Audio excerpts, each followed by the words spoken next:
नमस्कार, मी राजू मेत्री. महाराष्ट्र आपल्यामध्ये आपलं स्वागत. पाहूया सविस्तर वृत्तांत. सर्वांना आरोग्यदायी जीवन मिळू दे. गोविंद टेळंगे कुटुंबियांनी देवीला घातले साकडे. इचलकरंजी येथे गोविंद टेळंगे कुटुंबियांनी पारंपरिक चालत आलेल्या होळी सणा दिवशी साती आसरा व फुलनदेवी यांची पूजा करून आरती करून सर्वांना आरोग्यदायी जीवन मिळू दे अशी मनोकामना करून साती आसरा व फुलनदेवी यांना घातले साकडे. यावेळी गोविंद टेळंगे कुटुंबियांनी व भक्तांनी साती आसराचे फुलनदेवीची पूजा करून दर्शन घेऊन महाप्रसादाचा लाभ घेतला.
म्हणा घेऊ अहो म्हणा की मौली विचारलं पाहिजे म्हणून सुलभ चालू करून म्हणायचं नंतर सॉरी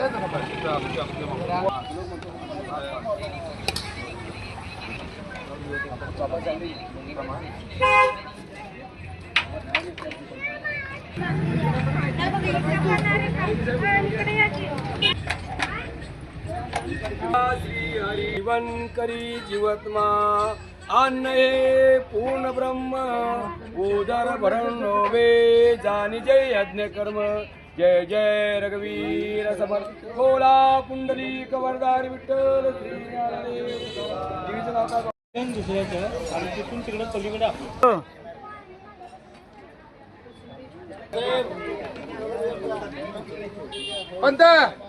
पंत महाराज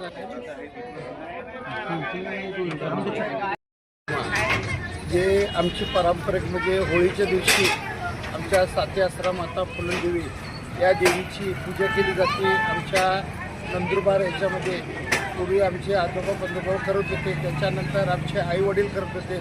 आईवडिलांच्या नंतर आम्ही सातत्यानं करून वर्षाला प्रत्येक होळीच्या दिवशी देवाची सकाळपासून संध्याकाळपर्यंत संपूर्ण आमचा परिवार हे करून आणि देवाची पूजन होम हवन करून त्याच्यानंतर भोजन लोकांना आपलं महाप्रसाद म्हणजे भंडार हे करून आणि लोकांना समाधानासाठी हे करतोय. आणि असं प्रत्येक वर्षी मी करतोय. माझ्यानंतर देखील माझ्या परिवाराच्या मुलांनी वगैरे सगळं व्यवस्थित असंच करत राहावं अशी खोडियार माता फुलनदेवी चरणी प्रार्थना.